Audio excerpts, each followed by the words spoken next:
So let's go over just some general rules before we get started. All phones are to be turned off. Members of the media may have their phones on, but it must be turned to silent. There will be no in and out of the courtroom. Once the proceedings begin, you may not leave. If you do leave, you will not be permitted to re-enter. Today is an emotional and a stressful day for 3 families, and for the defendant, and for those who care for Davion, Dominic, and Mackenzie.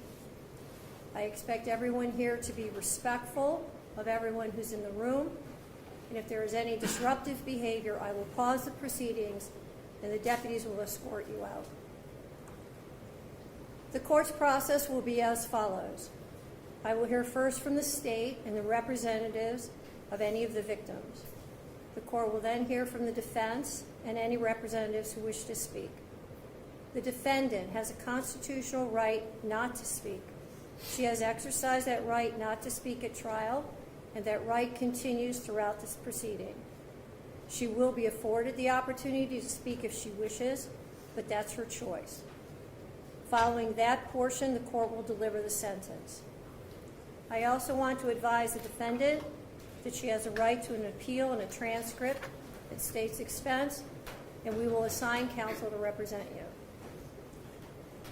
Counsel, we have previously discussed and agreed to the following: that the only counts for which the court will sentence today as a matter of law are counts 1 and 2, each of which is murder in violation of Ohio Revised Code section 2903.02a, count 1 being the murder of Dominic Russo, count 2 being the murder of Davion Flanagan.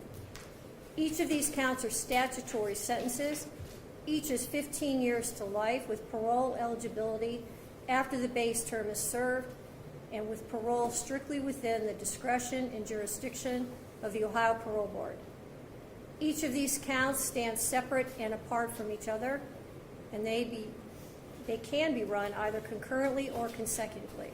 That is the only discretion permitted to the court in the sentencing today. It is my understanding that we are also in agreement of the following mergers. As to the guilty verdicts against the defendant related to the victim, Dominic Russo, the counts 3, 5, 6, and 9 merge into count 1. As to the guilty verdicts against the defendant related to the victim, Davion Flanagan, the counts 4, 7, 8, and 10 are merged into count 2. That the Reagan-Tokes enhancement and post-release control are not applicable to either count 1 or 2. Is that a correct statement? That's accurate, Your Honor. Correct? Yes, Your Honor. Thank you.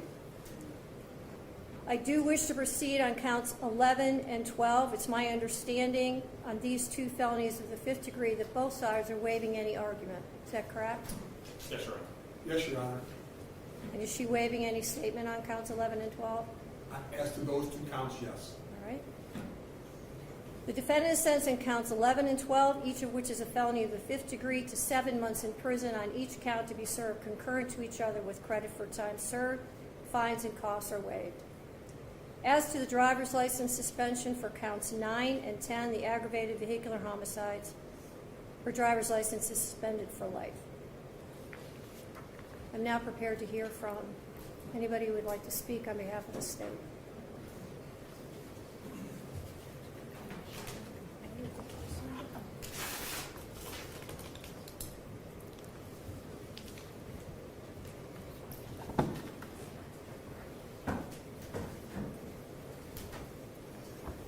Good morning. Could you start with your name and speak up and speak slowly? Yes. Your Honor, my name is Jamie Flanagan. I am the mother of the victim, Davion Flanagan.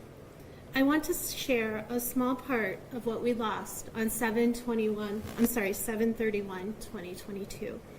My son, Davion, is and always will be so much more than cargo. He was precious. He was an amazing soul with a heart of gold.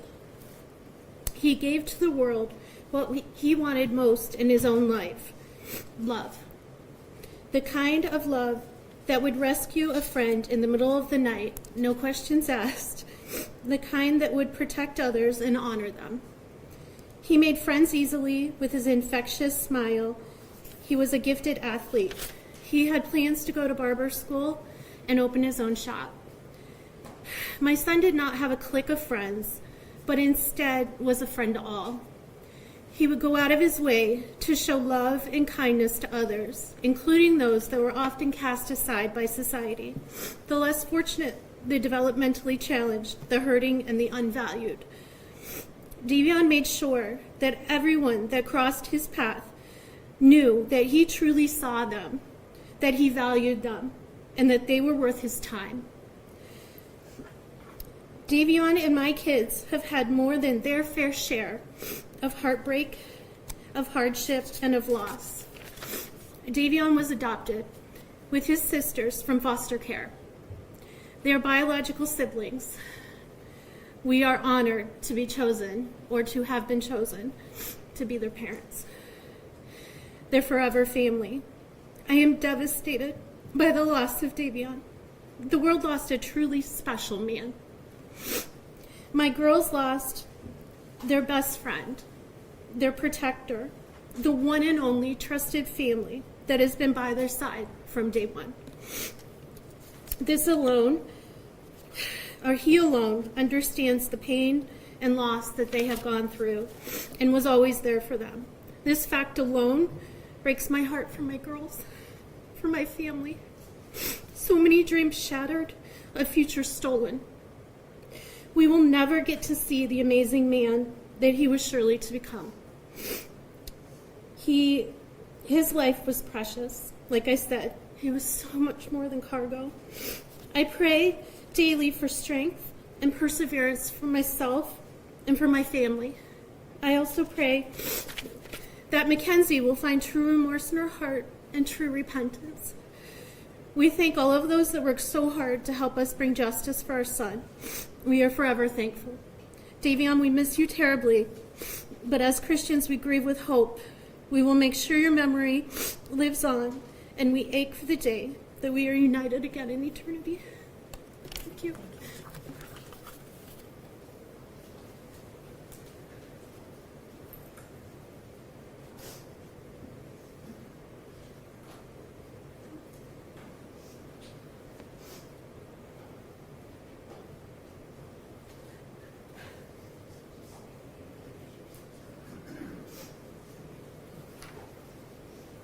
Hello, could you start with your name? Hi, Your Honor. My name is Divine Flanagan. Davion was my older brother. The passing of Davion Markel Flanagan has been very difficult for me. We have gone through everything together since day one. Davion was a big brother to me and my younger sister, Delia. We all got adopted together in 2012. After Davion passed away, a lot of trauma and past pain has came into my life, causing it to be difficult to heal from this this traumatic event. Davion was not just a big brother to me, but a role model in many ways.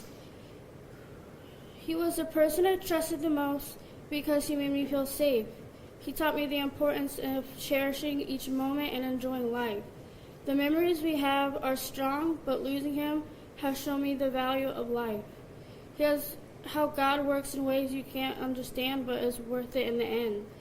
I don't want this pain for anyone else. I don't want people to have to go through this. As an 18-year-old, I hate the fact that he has gone because someone decided to take his life. Now that Davion is gone, I feel stuck. I feel as if I can't move forward. I feel lost. He was the one who picked me up when I fell. He was my best friend and the only person that has stayed with me since I was born. I would like you to give Mackenzie the longest possible sentence. I've known her for about 3 years, and as she's always taken the easy way out.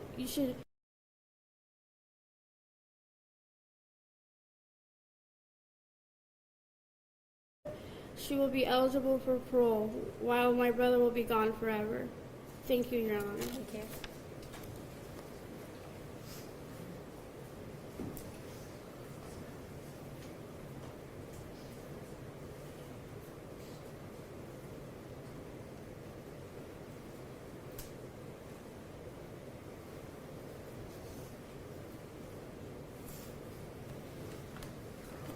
Maureen, can you start with your name?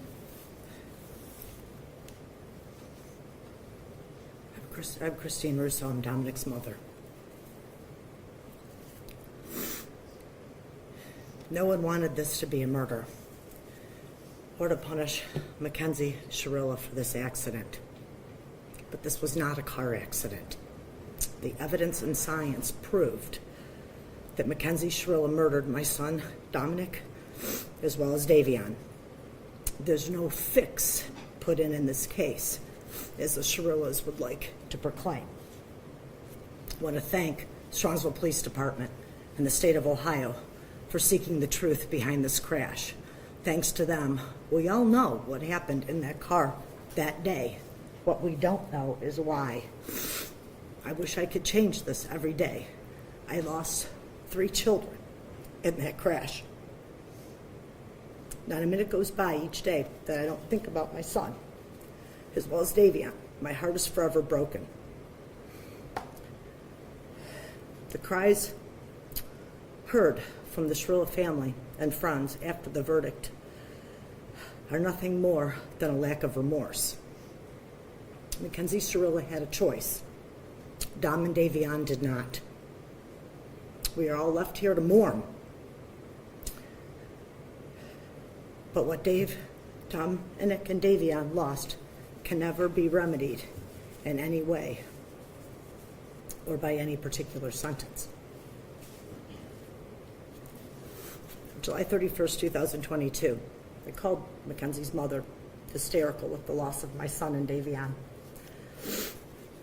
I knew Mackenzie was in the hospital, and the first statement said to me was, "Oh, please don't listen to what everyone's saying on Facebook." Yeah, my son is dead, his friend is dead, and I'm checking on yours. Yet social media is what's important. Social media has made a game out of the life of Mackenzie and is making a game out of this heart-wrenching tragedy. No one can imagine the pain of losing a child unless they have lost one themselves. The pain is forevermore. Time does not heal this wound. Mackenzie, going to prison because you did this. Be thankful that you're still alive and have a future, whatever that may be.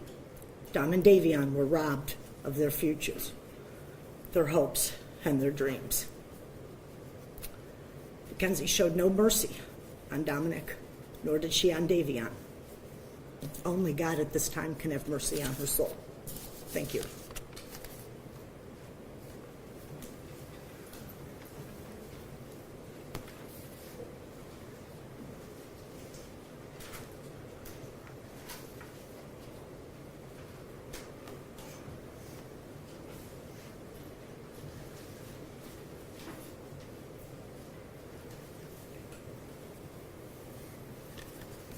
Could you start with your name, please? Yes. Should my name... Is there a microphone or anything? These are, I can hear you. My name is Angelo Russo. I'm one of Dominic's older brothers, and I'm speaking today for myself and also on the behalf of our siblings and our friends. Sorry. Dom may have been young, but he made the most of each day and had an impact on the lives of his friends and his family. Dom was a businessman, an athlete, a song producer, and an entrepreneur. Dom was not only my brother, he was also my best friend, and the friends in this courtroom also say Dom was their best friend. Many of my brother's interests and goals were centered on learning more about himself and how he could become a better person. He was always doing what he could to learn about others, how he could understand different situations, different cultures, and how he could better the community. He read from various authors every day and even recommended to me countless books that have made me a better person and helped me understand the world better. A few months before he passed, he told me that he soon planned on joining a branch of the military. Admittingly, I was against this, but he felt the need to not only serve the community, but also his country.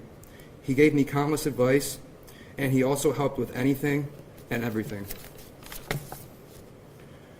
Nothing said or done here today can describe the loss or repair our lives after this tragedy.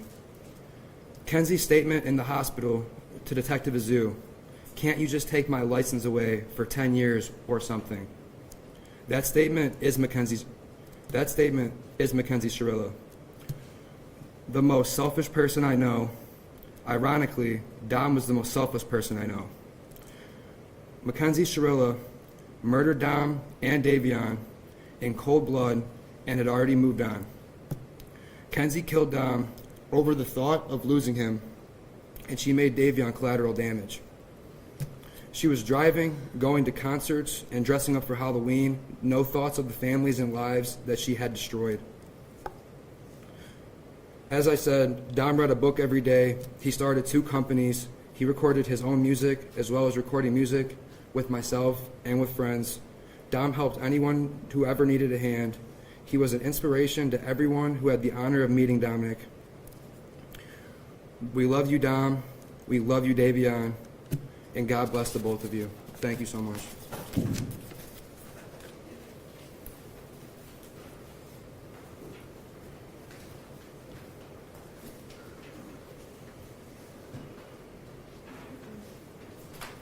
Mr. Troop, before you speak, have you marked the letters as exhibits to be part of the record? I have, Your Honor. And any objection from Mr. McDonald? No, Your Honor. And have you marked your letters? I have. Okay, if you would give those both to the court, please.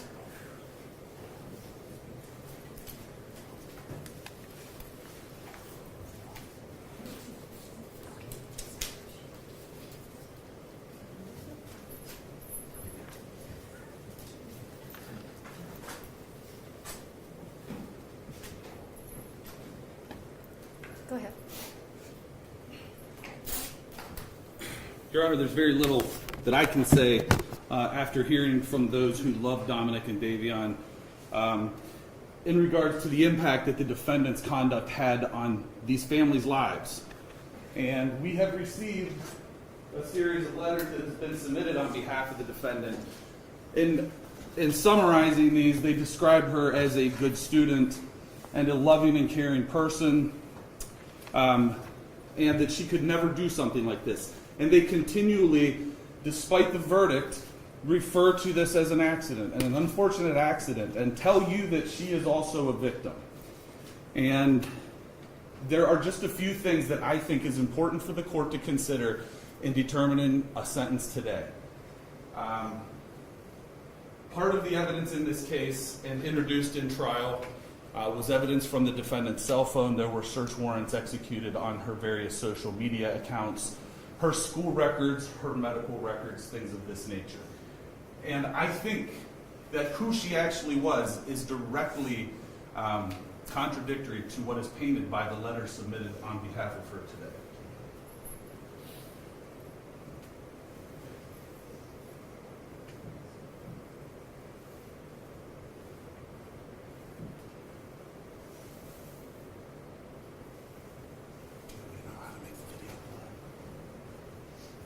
One moment, Your Honor.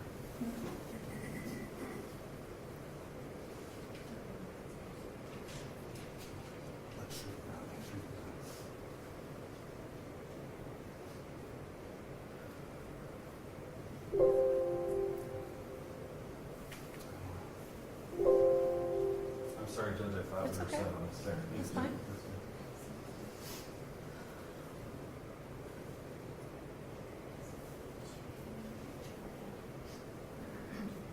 I'm not even cool. I'm just one of those girls that can do a lot of drugs and not die.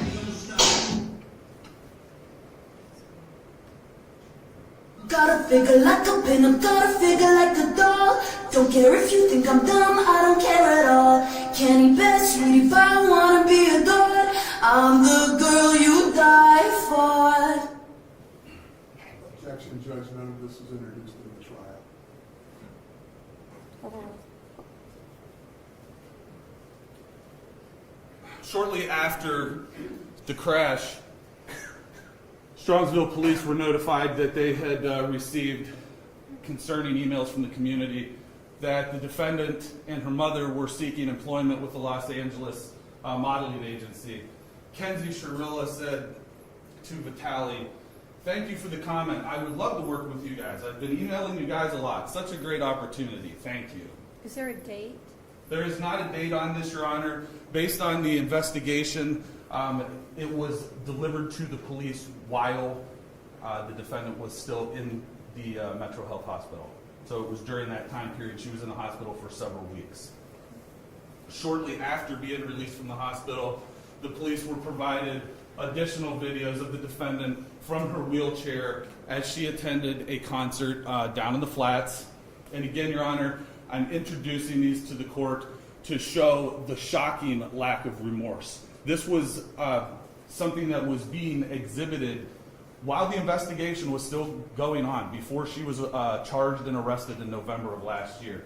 And these were the sort of things that were coming to the police, and the shocking lack of remorse, coupled with the fact that the defendant was reported driving an automobile shortly after this event, that she was seen in Strongsville again driving a car, in spite of the fact that, as her mother testified, she got dizzy sometimes from a condition that she had to take salt pills for, in spite of the fact that it was, in fact, her mother who provided her with the car that she used to take Dominic and Davion's life. Halloween of last year, again, still before being charged, Mackenzie Shirilla celebrated Halloween with her friends at Judge, can I just make one continuing objection? Sure, thank you. Thank you.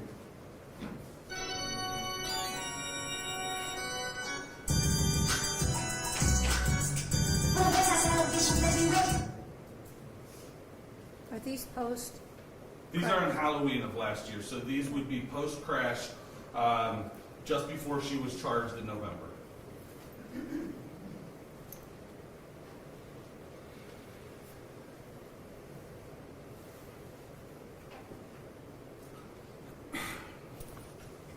We think the defendant has shown a shocking lack of remorse, Your Honor. We think that she has continually put forward that this was an accident, in spite of the fact that the evidence is in direct contradiction. Your Honor, you were on Progress Drive. You saw the evidence that was displayed in court. And Your Honor, we think that you are the person who is in the best position to decide an appropriate sentence. We have full confidence in the sentence that you'll give, Your Honor. Thank you. Thank you. Mr. McDonald? Your Honor, may it please the court, I ask you to allow Mrs. Shirilla to address the court first. Okay, that's fine.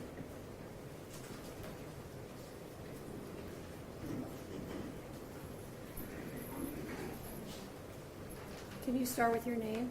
My name is Natalie Shirilla. I just want to say, am I allowed to address them at all? Sure.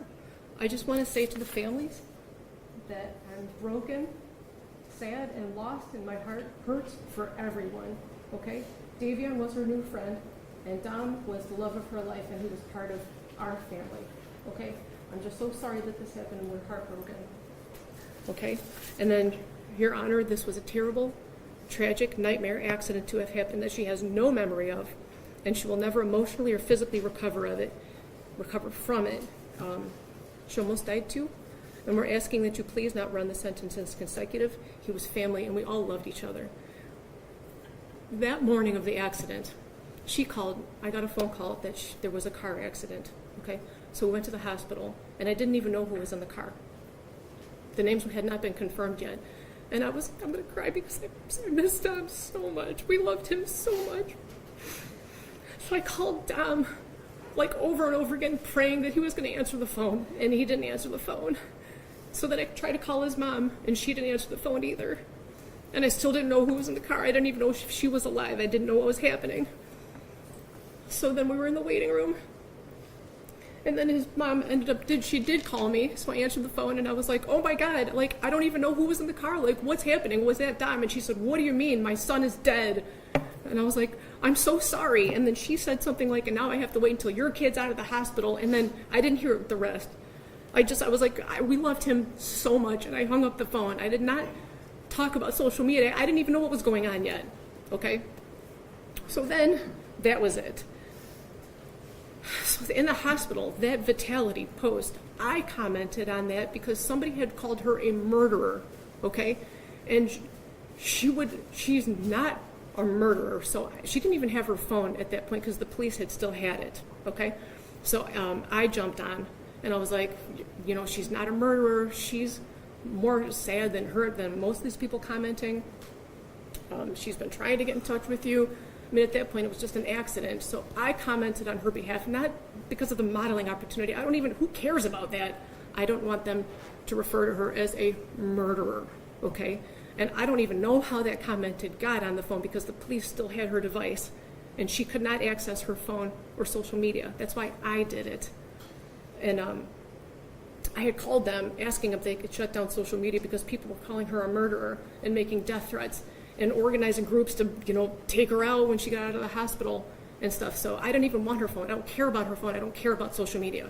I just wanted them to stop calling her a murderer so that when she did come to, and she did come out of surgery, multiple surgeries, that she wouldn't see all these people calling her a murderer because she would never, ever, ever murder the love of her life, okay? Halloween, for 3 months after the accident, she would only wear his clothes. She would only eat the snacks he ate.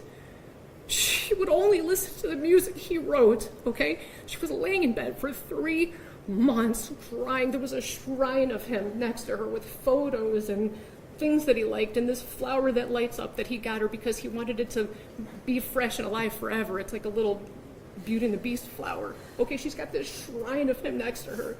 So she was crying for 3 months. So her friends asked if she wanted to go out trick-or-treating or Halloween, and it was at OU. And she didn't even want to go. She said, I don't know, should I go? She couldn't even walk yet, barely. So I told her, I said, baby, please go. It's Halloween. You've been laying for 3 months crying, only listening to his music. Please go have just a moment of fun. A moment of fun. So we told her to go. My husband drove her. I brought her back home. She just needed a second of fun from losing her whole world. Her whole world. So that was us. We told her to go. And that concert she went to with Dom's cousin, Abby, they picked her up. They brought her there. That was Dom, Mackenzie and Dom and Abby all decided to go to this concert together while they were in the hospital. That was for Dom. Everything she did after the accident was either in honor of him, to be close to him, or just to be by him any way that she can. She's like devastated and tragic. He was the air that she breathes, okay? And they went with his cousin. We spent all kinds of time with him after the accident. What was the other thing? I'm hearing an awful lot about your daughter. I'm not hearing very much about the 2 dead people. Dominic, okay, I'm asking you for leniency because this was a tragic accident that she does not remember. And Davion, he's a new friend. And I'm so sorry. What does that mean? His life is worthless? No. Okay. God, no, not at all. They all loved each other. They all spent every day together. You know what I mean? I don't know too much for him. Isn't that part of the problem, Mrs. Shirilla? Sorry? Isn't that part of the problem, that they all trusted each other? Isn't that part of... It's not a problem at all. It was wonderful. It's a problem how they all ended up in the car together and 2 of them ended up dead. I understand. I understand what it looks like. I'm saying that it was a tragic accident. She would never... Well, we're going to have to disagree on that. I understand. Right. And I respect your position, but you disagree with me. I understand. But anyway, that's it. I just wanted to address those. We told her to go to those things, and then she did go with Dom's family. So look at that. Don't look at it with the...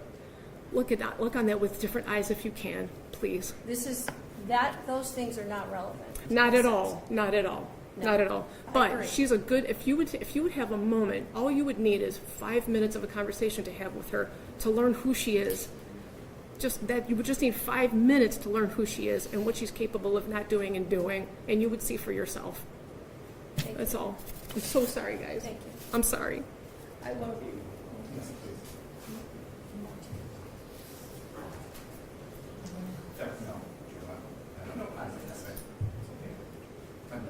Is there anyone else? I would like Mackenzie to address the court.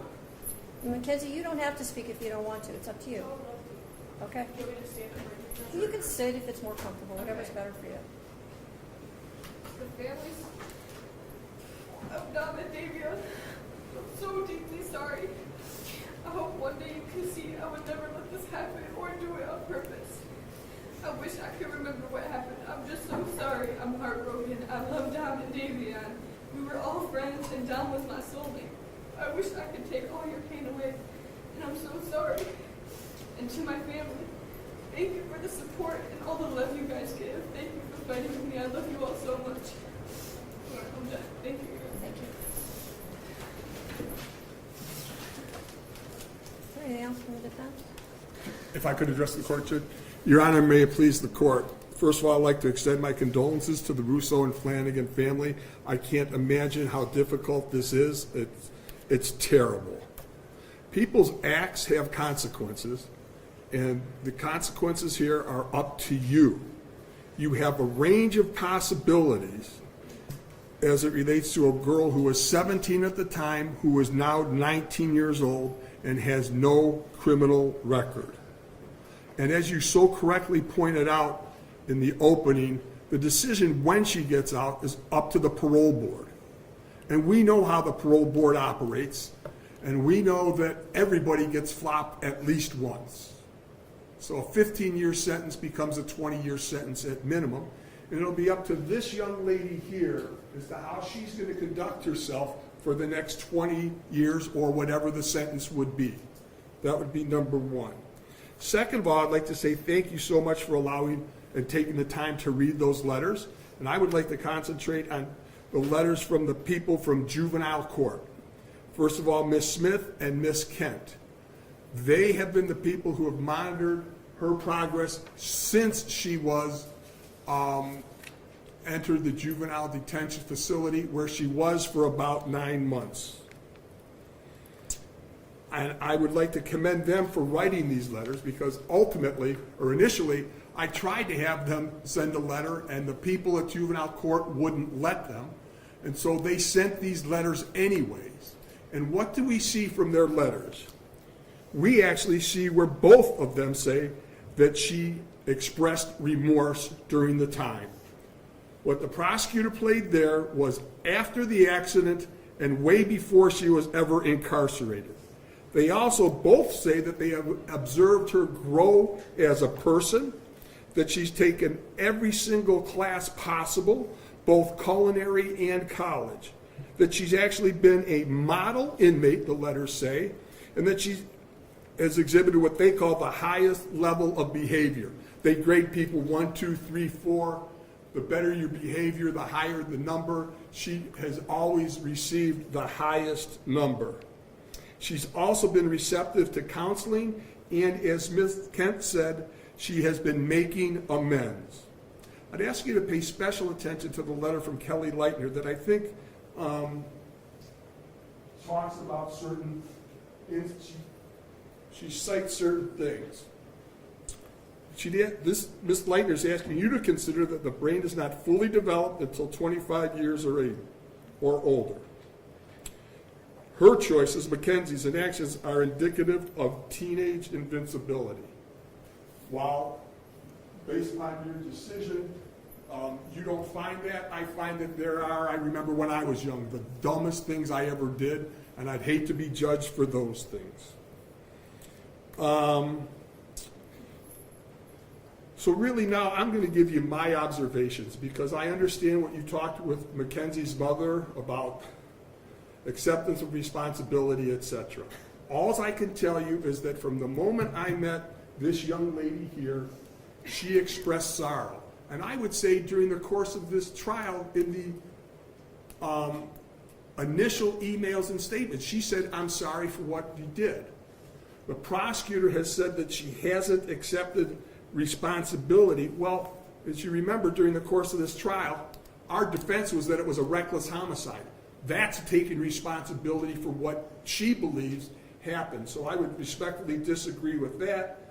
I've seen her express true remorse in the times that I met her in jail, and I don't think it's self-serving. I'm going to say as an officer of the court that I feel very confident saying that she has expressed true remorse. So ultimately, another thing that you have to ask for is the likelihood of recidivism, etc. Based upon all of those things, I respectfully request that you run the sentences concurrently. Thank you. Is there anybody else that wants to speak? Not on behalf of the state, Your Honor. No, Your Honor.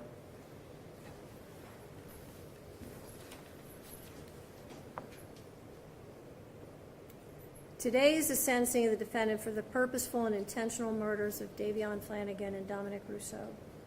And in a way, it's the second time their families are gathered again to grieve. It's also a day when Mackenzie's family will grieve for the future of their daughter. All three of these families and the friends of these families are suffering, and all of their lives have been irrevocably changed because of the actions of the defendant. The unintended and collateral consequences of a selfish, intentional, and cruel decision by Mackenzie will ripple forever in time. It's literally changed history because it's ended two lives. Two young men are dead. Their deaths were horrible, terrifying, and tragic. I will say again, if any reasonable person reviews Exhibit 802, there can be no doubt in your mind what happened this night. There can be no doubt of the absolute terror of the two people in that car. The defendant controlled all the events. She chose the day. Specifically, she chose a day just before her 18th birthday. She chose to drive the car, the time to drive the car. She chose an obscure, previously scouted route through an industrial parkway. She chose the target to hit and the victims. She chose the means and the method to follow through. And she planned and purposefully executed the events of July 31st, 2022. The review of the evidence supports the factual findings, the forensic testimony, the testimony of the first responders, the testimony of the emergency room doctors who treated the defendant, the testimony of the coroner's medical examiner, the testimony of those who knew the victims and the defendant, and the testimony of the BMV official who provided evidence that not only did the defendant deny any medical condition when applying for her license, which her mother co-signed and attested to, but also that just after the accident, Mackenzie renewed her driver's license and again denied any medical condition. In fact, the defendant was so concerned about driving that, as the state mentioned, during the investigation, she asked if they could just suspend her license for 10 years. It is hard to fathom how a person could be concerned about their driving privileges, having just been responsible for the deaths of two people. There was no medical condition that caused this as an accident. There was no mechanical failure of the car. The record is clear on the facts and the evidence. Her mother's uncorroborated statements without any medical testimony or records is not persuasive. It is also important to remember that even if Mackenzie intended to also die in this crash, that is irrelevant. A failed suicide attempt is not a defense to murder. And even in a murder-suicide attempt, when the perpetrator executing the plan survives, the other death or deaths are still murder. There's only one person who's responsible for the pain of everyone in this room, and that person is you, Mackenzie. Nobody else is responsible. This isn't the fault of Dominic's family, or Davion's family, or your family. And I know that each of you have asked your questions to yourselves, what if? What if I had done this or that? The truth of it is, none of us can control the intentions of another. And when there is a purposeful intent to harm or kill someone, it is the perpetrator alone who bears the responsibility for the choice and the consequences and the harm that follows.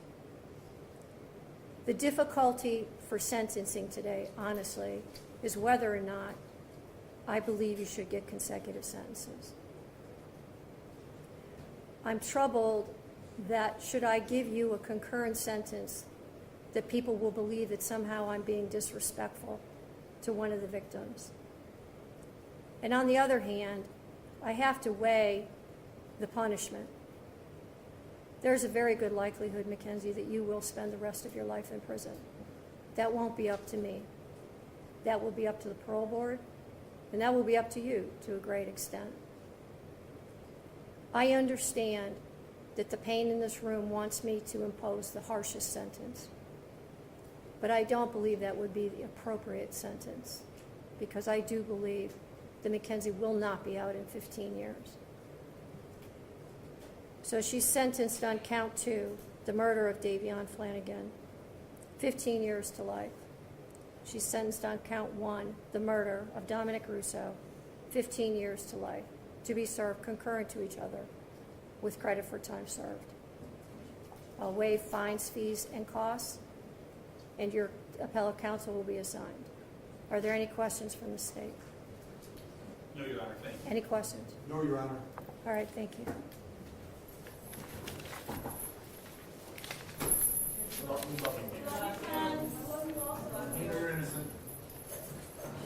The courtroom erupts as emotions boil over following the sentencing of 19-year-old Mackenzie Shirilla after hearing heartbreaking victim impact statements from the families of Davion Flanagan and Dominic Russo. The judge delivers a powerful and emotional ruling that leaves the courtroom stunned. The judge makes it clear, this was not an accident. According to the court, Mackenzie planned and purposefully executed the deadly crash that killed both young men.